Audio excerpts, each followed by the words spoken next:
Welcome to Transformative Principal, where you learn how to be a leader and not just a manager of a to-do list. I am your host, Jethro Jones. You can find me on Twitter at Jethro Jones. Your to-do list is a hungry monster that is never satisfied. For the last year and a half, I've helped principals get awards, get promoted, and find the time to do the work that really matters. I recently opened a new mastermind slot. Schedule a call with me and let's overcome the stressed and isolated principal position together. Go to the show notes for this episode at transformativeprincipal.org and click Schedule a Call with Jethro. My name is Jennifer Kronk from the Assist Learning Podcast. I'm a proud member of the Education Podcast Network, just like the show you're listening to right now. The opinions expressed are those of the individual hosts. Make sure you check out all the other great podcasts at edupodcastnetwork.com and get ready because the learning begins in 3, 2, 1. Welcome to Transformative Principal. I am so excited today to have Allyson Apsey on the podcast. This is a special episode. You can get the show notes for this and a link to Allyson's book at transformativeprincipal.org/episode 1050. So go ahead and check that out. And because this is a special episode, that's why the number's weird. Allyson, I don't really have 1,000 podcasts out there. So I was really impressed for a minute. Yeah, I just do that so that I keep track of special midweek releases, which is what this one's going to be. So Allyson, welcome to the podcast. Thank you so much for being on. It's an honor to be talking with you today. This is so exciting. I'm thrilled. Thank you. And I feel very special being on a special edition of the Transformative Principal podcast. Well, I think you are special, so it's fitting that you're on here. So thank you. Aww. So we are going to talk about your book, but first you and I have a mutual friend that I figured was a mutual friend, John Wenstrom, who's been on this podcast and on Transformative Leadership Summit, which is also happening this summer again. And I'm hoping if this interview goes well, that Allyson will join me for that as well. Is this like a trial? Yeah, it's a trial to see how it goes. So anyway, that's a good interview with John, and you can just go to transformativeprincipal.org and search for him. But then if you want to join the Transformative Leadership Summit, that is happening, and you can go to transformativeleadershipsummit.com and check that out. But tonight or today, whenever you're listening to this, we are here to talk about Allyson's book, which is releasing either tomorrow or today, depending on how quickly I edit this and get it out for you all to listen to. So, Allyson, your book is called The Path to Serendipity, and there's a subtitle there, but I'll let you say that because you probably know it better than I do. So it's Discover the Gifts Along Life's Journey. Excellent. And can you tell us a little bit about what you hope to accomplish with this book and why you wrote it? Yeah, it's basically like my heart poured out on the pages of a book, literally. And that's a little nerve-wracking to send my heart out into the world. Yeah, that's a little nerve-wracking. I know. So The Path to Serendipity is just this, it's really a sweet little book. And it's filled with all this like stories, experiences, lessons, things that I need to reflect on in a daily basis in order to be like the best person I can be for everyone around me. And I thought, well, if, these are the stories that inspire me and move me, the things that I've learned, I'm going to start writing. And I started writing this book and I thought, if the only people who read this book are my sons, I have an 11-year-old son and a 16-year-old son. So I was thinking if their sons and their future families are the only audience for this book, then it's still worth it to continue writing. So I continued writing and editing and getting some feedback and really thinking through all of the things that I'd want to include in my manifesto, the book that just, absolutely shares my heart. And then it was crazy that Dave and Shelley Burgess wanted to publish it. It was such a thrilling honor, huge surprise, because I shared with Dave in a really non-traditional way, looking for his feedback. And all of a sudden they're like, wait, we want to publish it. Like, amazing. And then over the course of, the editing process and picking out the cover and all of the graphics inside the book. And there's these fun elements. It just turned into this beautiful, beautiful project, this beautiful book that I'm so proud of. Yeah, that is awesome. Now, when you think about, somebody writing a story for their sons, there's two ways that is going to work. That's either going to be this heartwarming, touching, amazing story that you just fall in love with, or it's going to be a bunch of inside baseball that nobody gets, that your sons will love and everybody else will hate. I'm guessing since Dave Burgess wanted to publish it, it's the former and not the latter. Yeah, I'm sure hoping so. I think, I wrote this. So the concept of the path to serendipity is really about embracing all of the experiences that we go through. So, we go through incredible challenges and we go through tremendous joys and the whole entire spectrum in between. And the path to serendipity is about stumbling upon the fortunes of all of those experiences. Like everything we go through there's beautiful lessons embedded in all of those experiences. And so it's about gleaning those lessons from everything you go through in your life. So, it's really easy when you look back to see, people who have listened to this podcast for a while know that I'm very much into the one thing, and that has made a huge impact on my life recently. One of the things that they talk about that in a lot is the idea that when you look behind you, you can see how things were connected and formed this line. And when you look out in front of you, then in the future, it's really hard to see where you're going to go and where you're going to end up. And so part of the focus of that book is to be able to plan what that's going to look like going forward.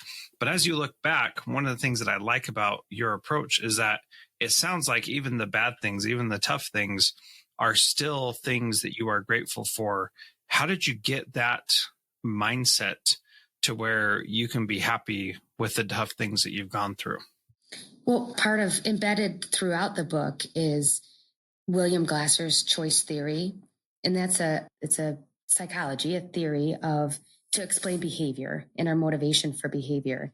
And I learned that early in my career as an educator and early in my marriage. And I think it probably saved me in both my professional career and that relationship, honestly. Yeah. Tell me more about that. So William Glasser has passed away, but I was able to spend some time with him years ago before he passed away. But he wrote many books. And one of the books that it kind of explains the psychology of choice theory is called Choice Theory.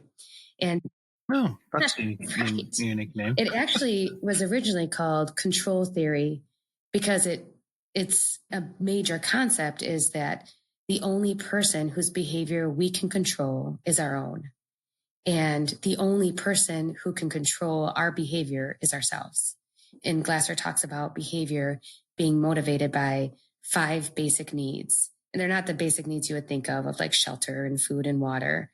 There's 4 psychological needs and then 1 physical need. So they're freedom, power, belonging, and fun. And then your physical need to survive. That everything we do in our lives is an effort to meet 1 or more of those 5 basic needs. And just for an example, and I talk about this in the book too, in my marriage, I have a big need for belonging and a really big need for power. My husband has a big need for freedom. I have a big need for survival. He has a low need for survival. So there's some conflicts in our relationship. And by understanding that his behavior is motivated by his desire to meet his needs, and he has different needs, different strengths of his needs than I do. My behavior, likewise, is motivated by my desire to meet my needs. I can better understand that, when he wants to go off golfing or fishing or snowmobiling or doing all of these activities that help his life be rich and need satisfying, I need that closeness of the relationship. So he might see me as, smothering him or really needy. Well, I have this high need for belonging. So he needs to make sure that I know I'm important to him. And I need to make sure that I know he needs those activities, those things that bring him joy in his life to live his best life. That information in a short period of time. Yeah. When you bring in those ideas of making sure that you have that kind of awareness of yourself and of each other, that is a really important thing. And, as my wife and I, we've been married for 13 years. Is that right? Just had to make sure. 13 years. And that, like, we've gotten better at knowing each other over that time. And, and as I see my kids and see what their needs are, like, I have my oldest daughter, hers is totally physical touch, and that I think that's a love language and not the choice thing. Sure. But she needs that physical closeness with people. And that is like something that is so important. And my wife does not need that physical closeness. And so those two are always like, my daughter wants to like hold her hand and lay on her and all this stuff. And my wife just, she doesn't want that. And once we realized that's what it was, that she needs that, now we know like how to give that to her appropriately and comfortably, so that, it doesn't need to be something that's difficult. And in any kind of relationship, that kind of awareness is important. But how do you talk about that if you don't have the language to talk about it, Allyson? Right. And the Path to Serendipity gives language to talk about it, to reflect on yourself and your relationships, just like the love languages. So it's similar thing, just different words, a little bit of different concept. But exactly what just happened in our conversation is exactly what I hope to happen with the Path to Serendipity. So it's full of stories, and many of the stories are from my own life, and there's some stories I make up to illustrate a point, but it's a very comfortable read, full of moving stories that, like people laugh and they cry when they read it. But really what I want everybody to do is reflect on their own lives. So just when I was sharing the story about, my husband's needs and my needs and the conflicts and the understanding we have to have, you're thinking about your own family. And that's what I hope for everybody as they read, throughout the Path to Serendipity, that they're not thinking about me and my stories. They're relating what I share to their own lives. Yeah. And that is a really powerful approach to take. Now, is this book for school principals, or is this book for people in general? Who are you trying to communicate with this to? I'm an educator. I've been a principal for, 15 years almost, and an educator for 20 years. So there is a lot of education that's embedded throughout, but even the things that are about classrooms or about school leadership, they can relate to really any profession. And there are stories in here about other kinds of relationships, like my marriage, that anybody can relate to. So I hope that, yes, absolutely, this book is for educators, all educators, teachers, principals, whoever. But I think it is a book that people who outside of the educational field will relate to, I hope. Yeah. Well, I think if anybody has relationships with anybody, and you're talking a lot about relationships, you might be able to find people out there who have those relationships. So that'll maybe human interaction is important, and we all need to benefit from that. So one of the things that I've found really powerful in dealing with all kinds of people is the idea of having a framework to talk about different things. And so can you talk about what serendipity specifically means and why you try to get to it through some sort of path? Yes. So the origin of the word serendipity is from a 16th century Persian tale. I think it's called The Three Princes of Serendip. And there's a whole lot to the story, but to sum it up in my Allyson version, it's these three princes who go out to live as commoners in order to impress their father. And as they move through life as commoners without all the luxuries they experience as princes, they realize that embedded in the hardships and the difficulties and the surprising joys and moments of awe that the commoners experience, there's beautiful things embedded in those experiences, and they make life worthwhile. That's where, I definitely play with the definition of serendipity, but my version is that every experience we go through, there's something beautiful to stumble upon, and we don't plan for it. So it is serendipitous so often. And there are so many serendipitous moments throughout every day that if we're looking for them, if we're looking for the beauty in the lessons and everything that we go through, even the things that kind of crush us to our core, if we can survive through that terrible, awful feeling and wake up in the morning and reflect on that experience, there are some beautiful lessons in them. The definition of serendipity. Yeah, thank you. Can you share one of those stories where you've gone through something challenging and the beautiful things that you saw in it? Yeah, so there is a chapter about losing my mom. And that was, I think, the most difficult thing that I've ever gone. I've gone through many challenges in my life. And I think those challenges are what led me to maybe this place of being able to reflect on life in the way I can. But one of the major challenges was we lost my mom 6 years ago. She went through a battle with cancer. And I speak more about it in the book. But I think just realizing the gift that love is and the gift that life is, and, that our ability to go through incredibly hard things, and that our bodies are these like miraculous instruments that can heal in some cases and recover in ways that we never even thought possible. Like all of those things are gifts that were embedded in that experience of, going through my mom's illness and ultimately her death. And I feel like I have a responsibility to be a better person because I lost my mom. I feel like she deserves that. And I think that's a gift that she left me. Yeah, I do think that is a gift, and that mindset and that approach, it's so easy to get drugged down by difficult things that happen in our lives. And, I was just talking to a student today at school who was going through some challenging issues, and, her mom's going through some challenging issues. And I asked her what she thought of her mom. And she was like, man, my mom is so amazing. She doesn't let people get her down, and she pushes through hard things. And just, no judgment from my part, but the way she was talking about her mom 2 minutes before that, I did not think that's what was going to come out of her mouth. Wow. But she saw the value in her mom, even when she is not happy with how things are for her and her mom.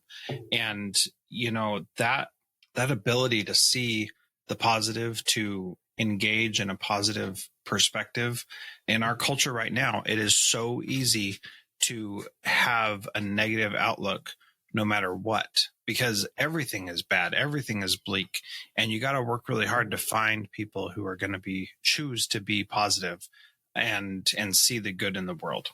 It's so true. And then I'm thinking about, Jethro, that child that you just talked about, and if we could then apply that to classmates or colleagues or grumpy people we meet in the grocery store, understand that there's so much more to their story, that everybody has strengths, everybody has difficulties, everybody has areas where they need to improve, including ourselves. And if we could give each other that kind of grace, this world would be a really, really beautiful, much brighter place.